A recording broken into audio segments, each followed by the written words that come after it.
All right, so I'm pleased to be back up here again, and I'm going to be chatting with you a little bit about psoriatic arthritis again, so I apologize in advance. I hope you don't mind. I brought some coffee with me. The kids didn't sleep well last night, so if I fall asleep, just leave me here, okay? I just want to take a nap. So hopefully we can do this on time. My disclosures, and I'm going to I think you have most of this.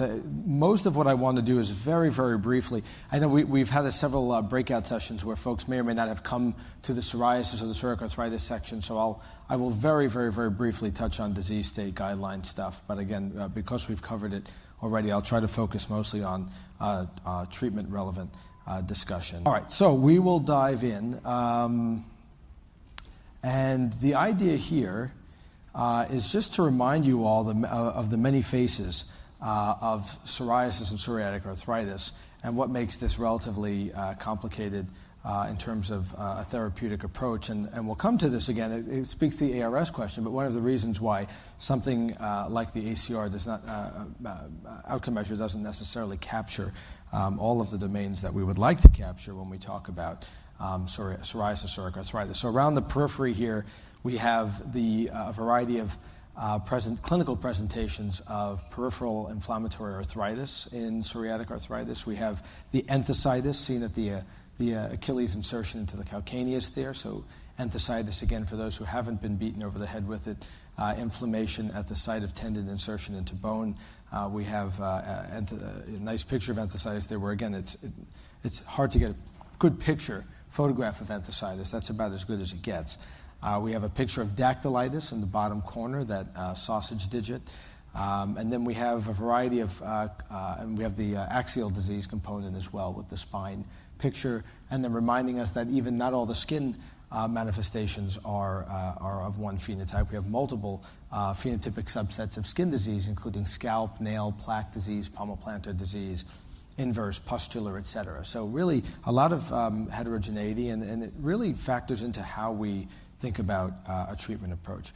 In terms of pathogenesis, you've heard lots about pathogenesis. I'm not going to spend any time except to say we know there are a variety of genetic contributors. We know that there are a variety of environmental effects that are probably or at least part of modulating and or kicking off the disease. You can see biomechanical stress and trauma listed, some microbiome story, including the microbial dysbiosis work that's come from my friend Jose Scheer at NYU and others, ultimately leading to innate immune response and an adaptive immune response that includes a number of key inflammatory cytokines, TNF, IL-12, 23, IL-17, and others that you see here.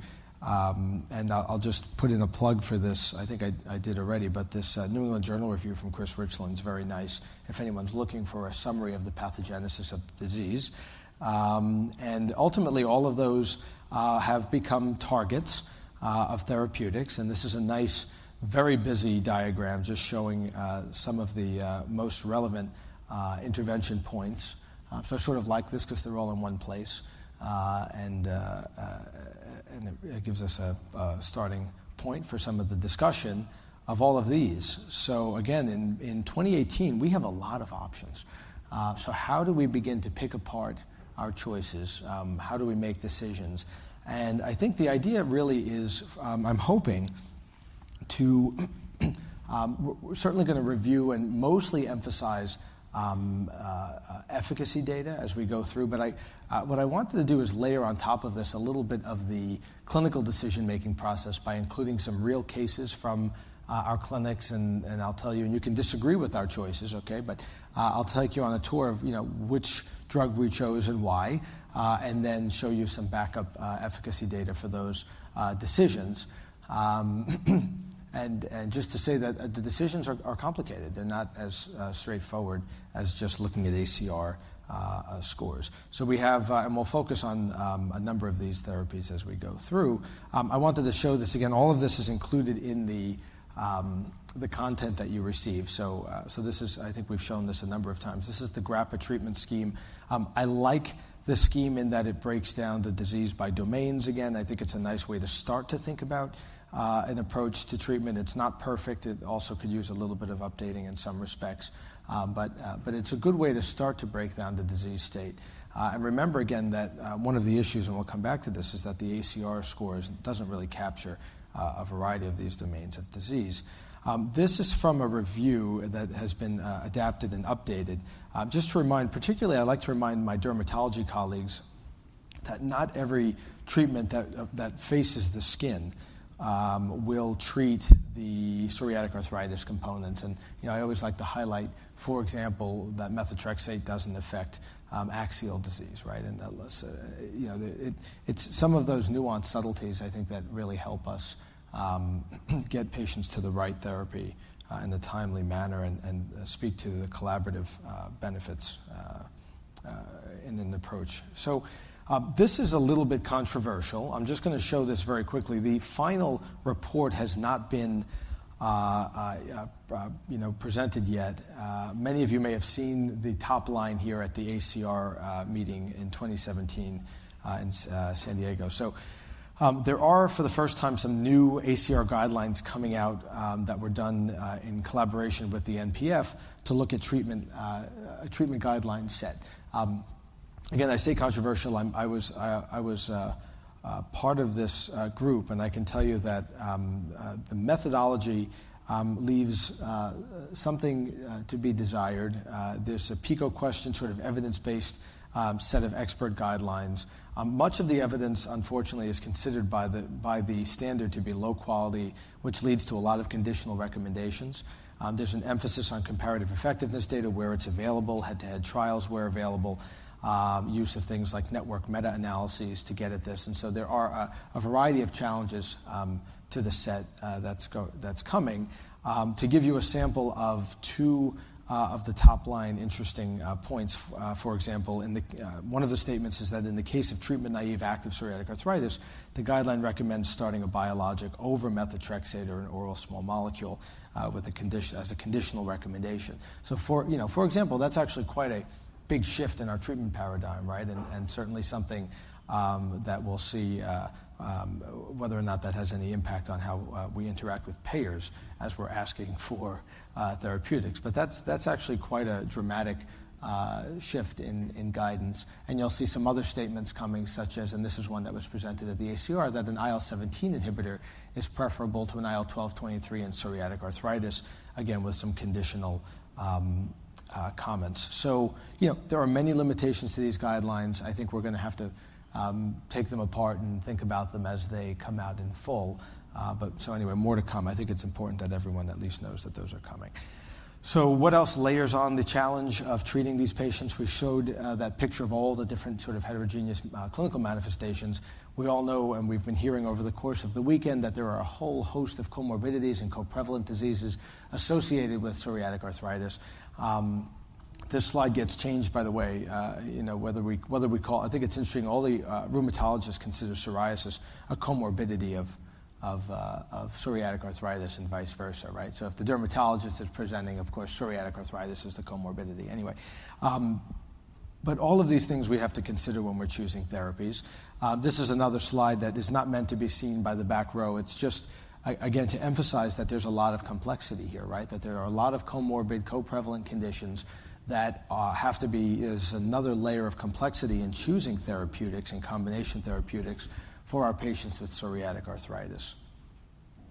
And we'll come back to that. And finally, the fact that the joint and skin disease, we know from a variety of studies that the quality of life impact on patients is that both the skin and the joint disease is highly impactful on patients' lives. We heard from a live patient yesterday.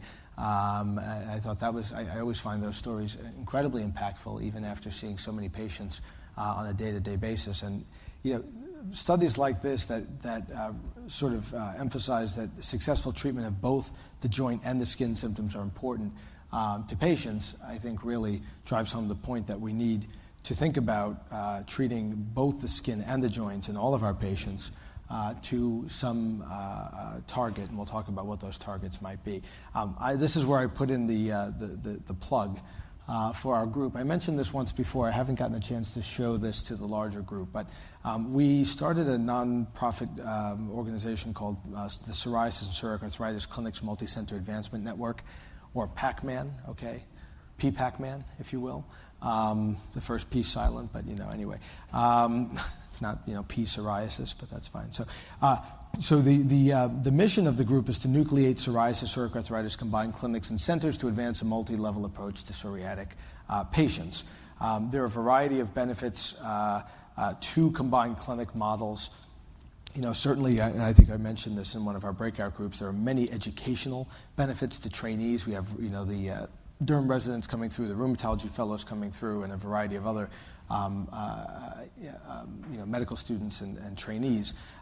We are supporting observership, so if anyone out there is interested in starting either a local regional partnership or a formal derm room clinic, we have funding to have you come to any of the PAC-MAN sites around North America to see how they do it, to learn from them, to hopefully take it back and start a similar clinic. The idea is to bring a colleague with you, bring a practice manager, another dermatologist, another rheumatologist, or by the way, some other, especially Chris Richland, for example, has a psychiatrist, I believe, with him in his combined clinic. So any sort of combined approach to care would be welcome. And we have a variety of support for the development of these clinics. We have a few toolkits that we can provide, including some EMR templates that we're working on, and so there are a variety of things I don't have the time to go into, and we have a number of research projects, including some currently some grants to look at the effectiveness of these care models.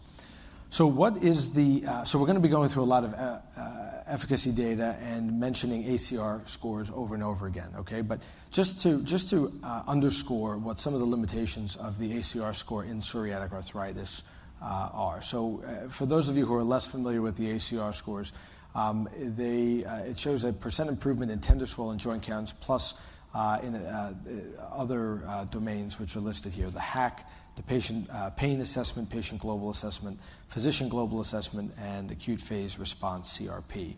Vibeke could do this, I'm sure, much more justice, but I'll just put this one slide up here for a moment.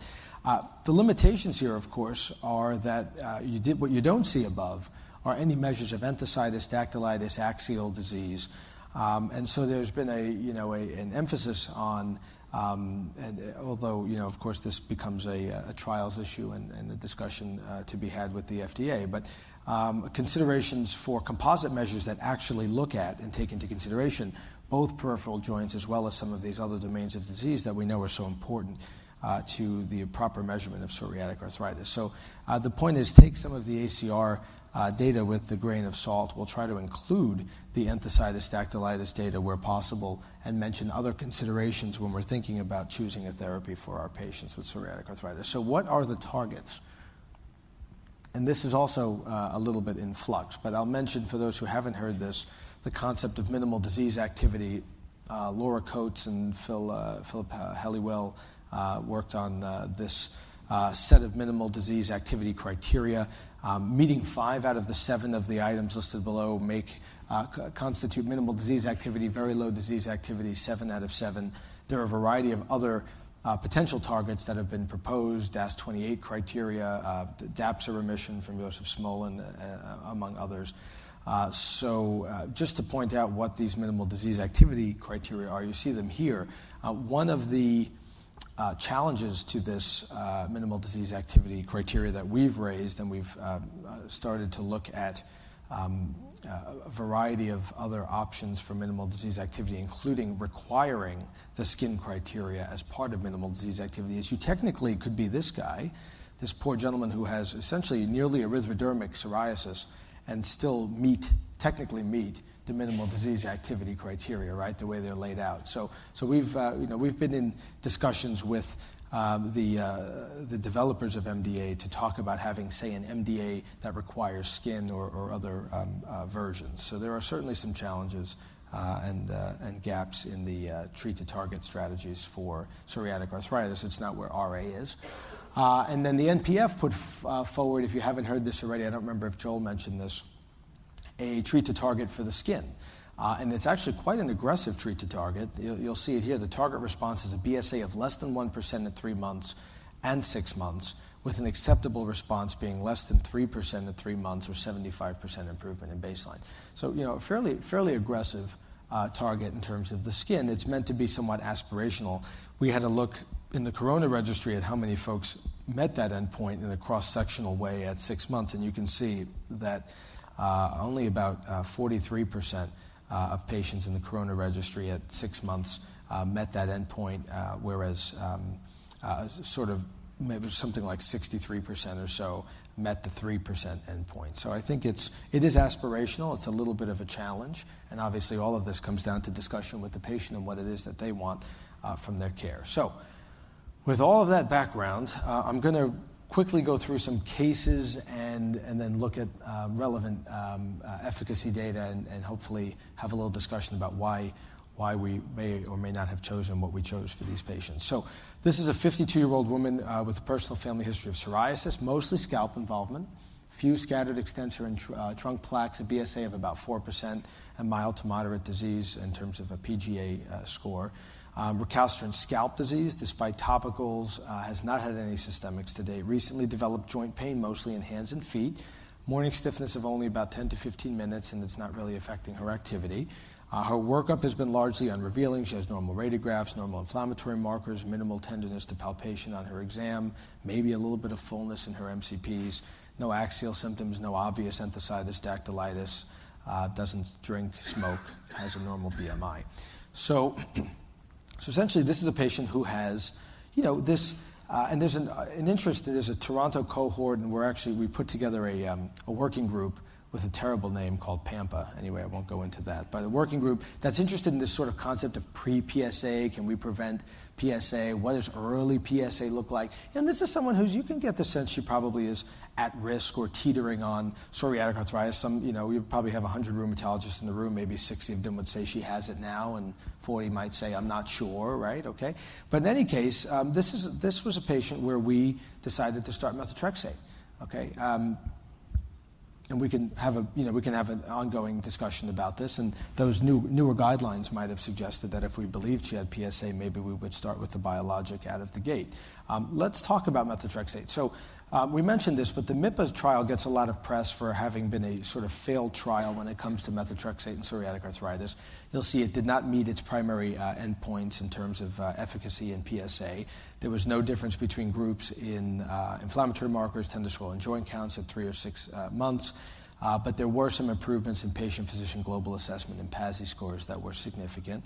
Ultimately, the criticisms, as I mentioned in the smaller group, have been that the methotrexate dose was too low, that there was wide individual variation, a variety of criticisms. So what else do we have to support the use of methotrexate in PSA? So this is from the RESPOND study. This is an open-label infliximab study that included a methotrexate arm, and you can get a sense here in an open-label fashion at the ACR 20, 50, 70 scores with methotrexate in this context.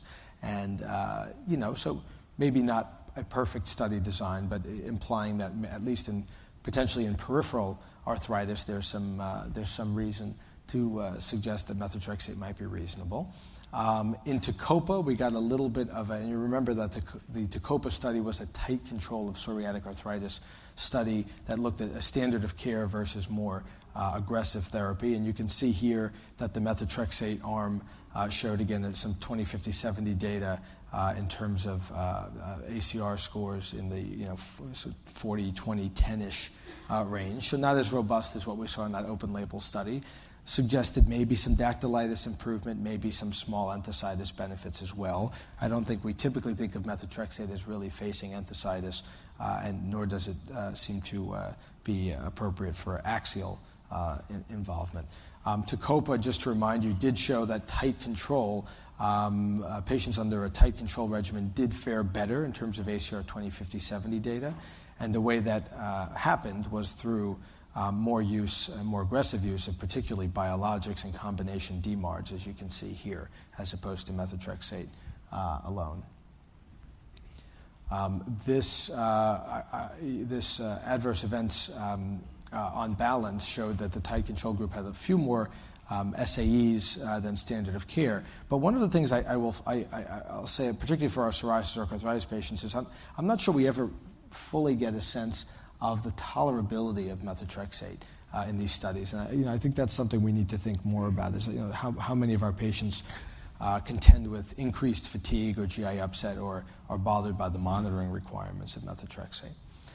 So what about this 32-year-old female, recently transferred care to our combined clinic? She was diagnosed with psoriasis, 8% BSA, mostly plaque type, severe psoriatic arthritis with erosions, enthesitis, possible axial involvement by history, although had normal SI joint films, and has had an ongoing workup for IBD based mostly on symptoms of IBD. Had a screening fecal calprotectin test that was positive, although it was a little bit of a mixed story because she had been taking high-dose NSAIDs, so that was unclear. Frequent bowel movements, no blood. Does have a family history of IBD, and we had set her up for a colonoscopy since she had just moved from California to Boston. So in this context, I know the GI doctors are cringing, right? We're going to ruin your chance to see her IBD. But so the patient was started on an anti-TNF therapy. So, here the rationale, at least in our mind, being that we were trying to choose a therapy that we knew really covered a variety of not just domains of disease, but really captured a large number of prevalent conditions, and we knew would be appropriate for IBD. So just a review of some of the TNF data, and I told you this was like tongue-in-cheek joke about 60-40-20, but I said, this is a good rule of thumb to keep in your mind. Whether people can start throwing things at me, but as we evaluate other therapeutics, because it does give us a little bit of a benchmark in terms of where other things sit, even though it's a gross overgeneralization. So 60-40-20, ACR 20-50-70. And interestingly enough, just as an aside, you'll see that the PASI numbers are much lower in this context of PSA trials. That has something to do with the baseline PASI scores and baseline low BSA of patients in PSA studies. This is just a graphical representation of that same ACR 20 data across a number of TNF drugs. I wanted to point out at least one slightly newer bit of data from a TNF. So this is the golimumab IV GoVibrant study. This was presented in 2017. Here you see a pretty robust, on the upper end of our ACR 20-50-70 data with the IV golimumab 2 mg per kg dosing here. You can see the week 14-24 data, primary endpoint, ACR 20 in the 75% range or so. So, sort of a little bit more in line with what we've come to expect, say, from infliximab, for example, in this condition. And I think the GI folks here certainly know this, but this is relevant to our case as well. So ustekinumab, of course, now approved for Crohn's, and our patient hadn't really had her workup yet to know for sure whether what the nature of her IBD was, but something that we also discussed and considered because it does face both psoriasis, psoriatic arthritis, and Crohn's disease. You'll see the ACR 20-50-70 data here is a little bit more modest efficacy in terms of ACR 20-50-70, and I included, just for your reference, what that data looks like in TNF exposed patients and TNF IR patients. You can see how the numbers expectedly sort of fall off with TNF 1 TNF failure 2 and 3 in terms of ACR 20-50-70 data. Remember that ustekinumab does have improvements in enthesitis, dactylitis. I would say a little bit more mixed data in terms of axial disease. So what about this 64-year-old woman with about a 40-year history of severe psoriasis, treated in the past with PUVA, narrowband UVB, topicals, has declined systemic agents for many, many years. She's seen in our high-risk skin cancer clinic at the Farber for frequent squamous cells on acitretin and nicotinamide. For the dermatologist, there was a New England Journal article about nicotinamide for prevention of squames. That was worth us knowing about.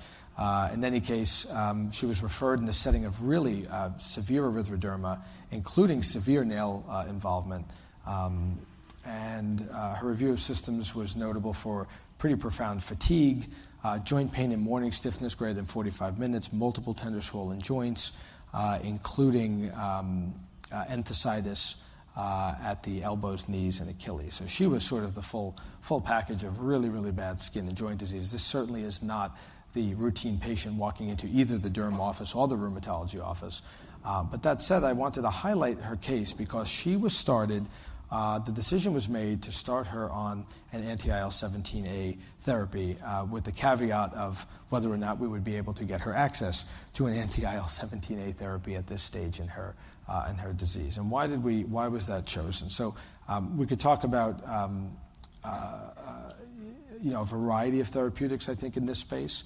The reason this was chosen for her in particular was the particularly quick, rapid response that we see with IL-17s in the skin. If you look at the curve, the slope of the curve for PASI response with this class, and in this particular case, this is with ixekizumab, you can see pretty impressive numbers. And this was someone who we were really trying to avoid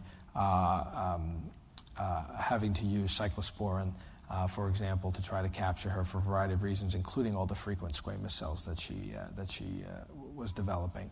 And she did incredibly well on starting therapy within just a few weeks.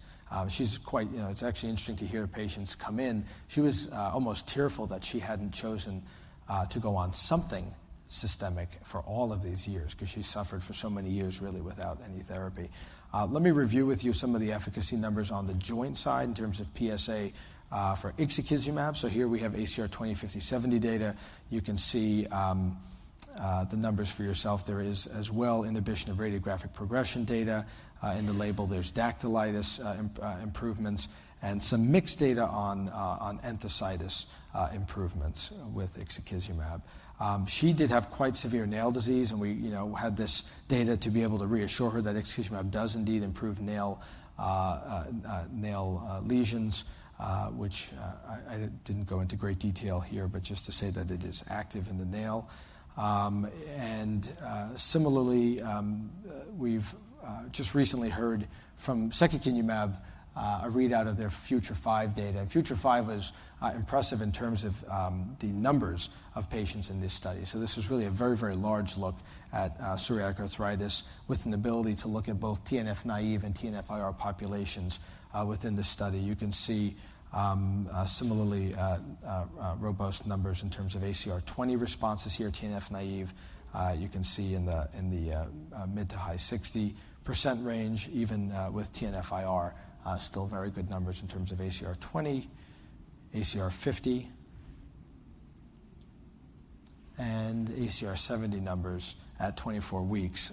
Also, Future 5 gave us a look at some inhibition of radiographic progression data, which I'll show you, improvement in dactylitis and enthesitis, and then, of course, not from this study, but this is a drug that also faces axial disease, and they do have dedicated nail data as well. This was just their radiographic progression data, the take-home being that there was reduced progression of joint structural damage in patients on secukinumab. So not yet FDA approved for PSA, just recently approved for well, not that recent, but recently enough for skin. For skin, many of you are familiar with brodalumab in skin, and just to say, there's a New England Journal article with some suggestion that it is effective in psoriatic arthritis as well. You can see in this phase 2 data what the ACR 20, 50, 70 data look like. Sort of in the 50, 60% range, ACR 20 at week 24. So let's talk about this 19-year-old young woman who presented with her mother to clinic. For those of you who are full-time clinicians, you know that can be a concerning sign. But history of psoriasis since early teenage years, scalp, nail, and plaque disease. She has an outside rheumatologist who diagnosed her psoriatic arthritis. She's mostly had an oligoarticular pattern of involvement of ankles and knees, which, interestingly, if we look at subsets of arthritis, this is not a group that typically makes it into our inclusion criteria for psoriatic arthritis studies. So, whether or not a lot of our data is as applicable to the oligoarticular group is always a question. She's been taking NSAIDs as needed. The pain and inflammation has interfered with her running, she's actually was on a scholarship for track sort of scholarship. She's away at college at present. Mom is very averse to systemic medications, made that abundantly clear in her visit. I'm not sure if any of you have had this happen before. That's a joke, because I'm sure every single one of you have had this happen before. But patient is somewhat needle phobic as well. She enjoys drinking with friends on the weekends. I mean, who doesn't? And is sexually active and takes an OCP. And so, this is not a terribly uncommon scenario in this age group. This is a place where I often have a discussion about apremilast therapy. One could make a case for, intermittent use of, not intermittent, but use of some of our newer medications with increased spacing of dosing that could be given, say, in office, and whether it be ustekinumab, guselkumab, one of the, one of the P19 inhibitors, although we don't have full data on psoriatic arthritis for those yet. We chose to start this patient on apremilast. So the data for apremilast shown here. So somewhat more modest efficacy in terms of joint disease. You see the ACR20 numbers here, and you can also appreciate that similarly in the skin, slightly more modest improvement, at least in the PSA trials, almost in line with what we might expect, say, from methotrexate. One of the challenges for our young patients can be some of the tolerability, particularly the GI tolerability. I mean, they absolutely appreciate that there's almost no monitoring involved, of course. There's not a lot of frequent visits, particularly if they're away at college. There are many, many benefits. But if you look out to 52 weeks, there's still some challenge in terms of diarrhea, nausea, headache, and, of course, warnings for depression, suicidal behavior, and the 5% weight loss that's associated. This particular patient has done incredibly well on apremilast, and she's remained on that since, and actually has really decreased her NSAID use in addition. So a 65-year-old male, history of minimal psoriasis, moderate to severe psoriatic arthritis that's seronegative, mostly peripheral, does have a family history of both psoriasis and psoriatic arthritis, has a history of moderate to severe eczematous dermatitis, so really a pretty bad atopic history. Previously was on an anti-TNF, 2 different anti-TNFs with only modest improvement in his joint disease, had no change in his eczema, and started methotrexate, had marginal improvement in joint symptoms and skin symptoms, and then came to us. Interestingly enough, because he had really minimal psoriasis, had pretty significant psoriatic arthritis, and although not approved for this indication in eczematous dermatitis, we actually started him on an oral JAK inhibitor. He was started on tofacitinib with really dramatic improvement in his skin and joint disease. And when I say skin, I'm referring mostly to his eczematous dermatitis. And this has been a nice trick for some of our patients who have other skin diseases that happen to be improved with JAK inhibition. So in any case, he's been doing quite well on methotrexate plus tofacitinib at the approved dose of 5 milligrams twice daily. The data for tofacitinib, for those of you who haven't seen it, this is the ACR 20/50/70 data for the 5 milligram, which is the approved dose. You can see here a little more modest efficacy than TNF at the primary endpoint, but if you look out further, there seems to be an increasing response over time, and maybe you gain a little bit more steam at 6 months and even out to 12 months. It's worth noting as well that in the TNF-IR population in their study actually fared fairly similarly to the TNF-naive population, so just of interest for those who are thinking about TNF failures and use of tofacitinib in PSA. That said, you'll notice that the skin improvement in terms of psoriasis was really most robust at the 10 milligram dose, which is unfortunately not what was approved. And I think that's probably the case for almost all of our skin use of JAK inhibitors. They seem to really require higher doses, and that's a bit of a concerning truth, I think, when we think about other indications. But upadacitinib, JAK1 selective inhibitor, we don't have a lot of PSA data, at least that I am aware of, but hopefully coming soon. We certainly have RA data available. This is a case of a 42-year-old male, moderate to severe psoriasis, probable mild psoriatic arthritis. And really the key with this one was he was an incredibly needle-phobic guy. I mean, we have to have like 3 nurses in the room to hold this poor 42-year-old gentleman down to be able to get it. So he was completely unwilling to self-inject. And for this reason, he's been fairly happy on ustekinumab in that, we can distract him. He threatens to hit me every time I give him his shot. And still, he's a pleasant enough guy outside of his injection anyway. But now has a BSA around 3 to 4% despite topicals and ustekinumab. And he's happy, but he could be happier. He still has quite a bit of itch. He doesn't, his clothing choices are affected, for example. And so we transitioned him to guselkumab, which, as you know, is every 8 weeks. That alone was a discussion with him because going from 12 to 8 was just like this was like a dramatic life event here. After the loading dose, which was another, long, lengthy discussion. For these visits, of course, we bill by time, right? So anyway, but just to say, what data do we have? This is really from the skin side, but this is a study that looked at psoriasis patients who have an inadequate response to ustekinumab. My question, of course, was, well, if the ustekinumab efficacy is falling off a bit, does it make sense to go and move into the roughly same sphere of mechanism of action? And it turns out that it probably is. And you can see here that you're able to capture a number of patients in terms of use of guselkumab, where ustekinumab may or may not necessarily get them as clear. So he's done incredibly well on guselkumab. He's glad he made the switch. We're still holding him down for injections. And here's the ACR 20/50/70 phase 2 data response at week 24 for guselkumab. You can see 20/50/70 data that is approaching our 60/40/20 rule, not yet approved, but certainly something that we're keeping an eye out for. Risankizumab, a cousin anti-P19 IL-23 drug. You can see here that the numbers look reasonable in terms of ACR 20/50/70. It's a little bit of an odd, unclear dose response, so I think we're waiting to hear a little bit more from the phase 3 program about this drug.